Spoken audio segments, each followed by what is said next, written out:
സ്വഭാവത്തിൽ ഒന്നാണ്.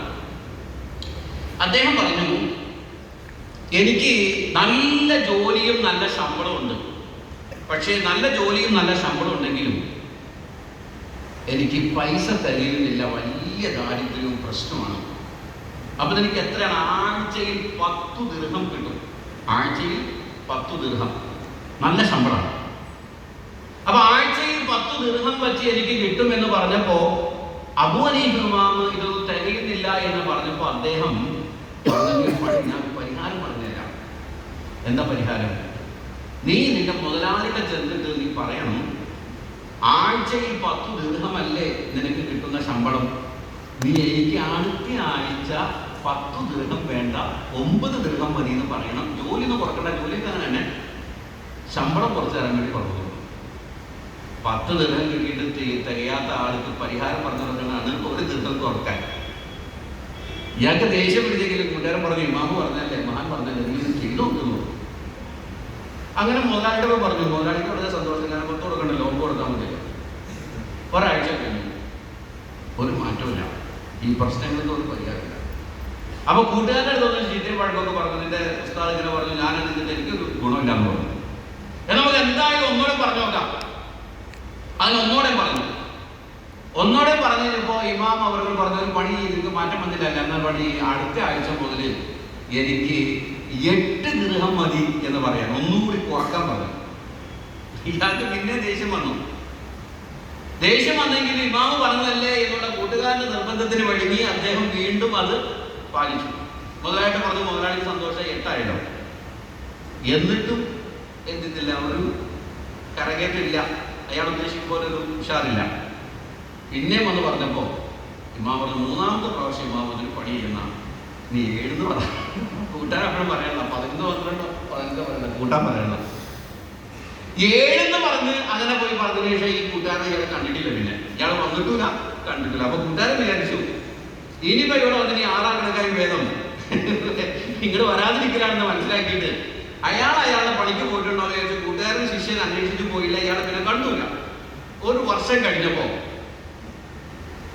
ഒരു വലിയ മാളിൽ, വലിയൊരു സൂക്കിൽ ഇയാൾ ഒരുപാട് സാധനങ്ങളൊക്കെ വാങ്ങി വളരെ റാഹത്തിലായി കൂട്ടുകാരോടും ഭാര്യയോടും മക്കളോടൊക്കെ ഇങ്ങനെ പോണേ. കൂട്ടുകാരോട് എന്താ ഹാല് ചോദിച്ചു. ഇപ്പൊ റാഹത്താണ്, പ്രശ്നമൊന്നുമില്ല. വർക്കത്താണോ? വർക്കത്താണ്. പ്രശ്നമൊന്നുമില്ല, സാമ്പത്തിക പ്രശ്നമൊന്നുമില്ല. അപ്പൊ നീ എന്താ ചെയ്താൽ? ഞാൻ മുതലായിട്ട് പറഞ്ഞു, എനിക്ക് 7 മതി എന്ന് പറഞ്ഞു. 7 ആക്കി തന്നെ പ്രശ്നം തീർന്നു, 8 പ്രശ്നം തീർന്നു. അപ്പൊ എന്തായാലും രഹസ്യം തരാൻ പാടില്ല, ഇവർക്ക് പ്രശ്നമൊന്നുമില്ല, രഹസ്യം അറിയില്ലല്ലോ. അപ്പൊ ഈ ശിഷ്യൻ വീണ്ടും ഇമാമിന്റെ അടുത്ത് വന്നിട്ട് പറഞ്ഞു, ഇതിന്റെ രഹസ്യം എന്താണ്?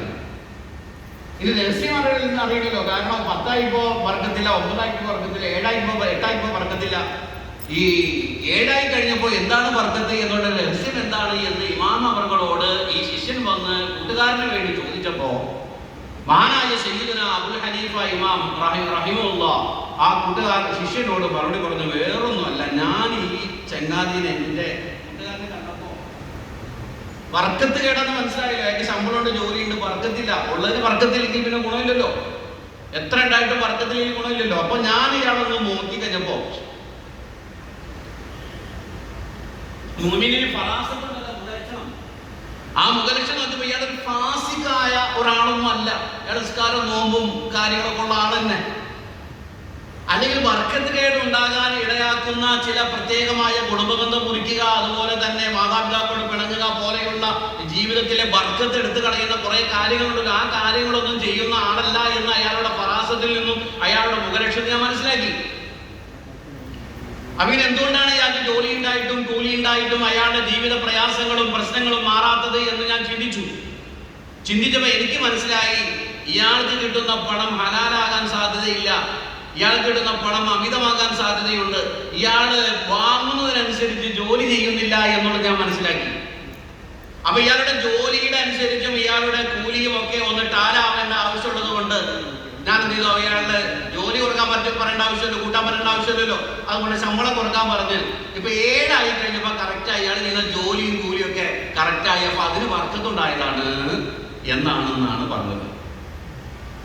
അപ്പൊ നമുക്ക് നമ്മുടെ ഒരു വർക്കത്ത് അതാണ്, നമുക്ക് മാന്യമായൊരു ശമ്പളം, ഒട്ടും കൂടുതലില്ലാത്തൊരു ശമ്പളമാണ് നമുക്കപ്പോൾ കിട്ടിക്കൊണ്ടിരിക്കുന്നത്.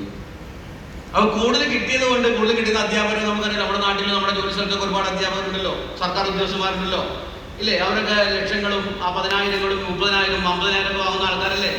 അവർ വന്നിട്ട് നമ്മുടെ ഉസ്താദ് ഒരു 500 രൂപ കടം തരാമോ, ഒരു 1000 രൂപ കടം തരാമോ എന്ന് നമ്മളെ ചോദിച്ചിട്ട് മേടിച്ചിട്ട് വന്ന ചുറ്റുപാട് അടുത്ത മാസം തരാൻ ശമ്പളം കിട്ടുമ്പോൾ തരാമെന്നുള്ള അവസ്ഥ ഉണ്ട്. കാരണം എന്താ? അവർക്ക് വർക്കത്തില്ല. അപ്പൊ ഞാൻ പറഞ്ഞു വരുന്നത് വിഷയം ഇതാണ്. നമുക്ക് ആവശ്യമായ ശമ്പളം നൽകുന്നു, സിലബസ് ബിൽഡിംഗ് നൽകുന്നു, നമുക്ക് ആവശ്യമായ സിലബസുകൾ ഉണ്ട്. നമ്മളൊരു പാഠബുക്ക് ഉണ്ടാക്കേണ്ട, പഠിപ്പിക്കാൻ നമ്മൾ പാഠബുക്ക് ഉണ്ടാക്കേണ്ട, ബോർഡ് ഉണ്ടാക്കി തരികയാണ്, ആരും ഷീറ്റ് ബുക്ക് ഉണ്ടാക്കി തരികയാണ്, സിസ്റ്റം ഉണ്ടാക്കണ്ട, ഷീറ്റ് ഉണ്ടാക്കണ്ട, പരീക്ഷയുടെ ചോദ്യ പേപ്പർ ഉണ്ടാക്കണ്ട, ക്ലാസ്സിലെ വേണമെന്നല്ലാതെ മറ്റൊന്നിനെല്ലാം ബോർഡ് നിർവഹിക്കുന്നു. ഒരു സംവിധാനം നമുക്കുണ്ട്. അതില്ലെങ്കിൽ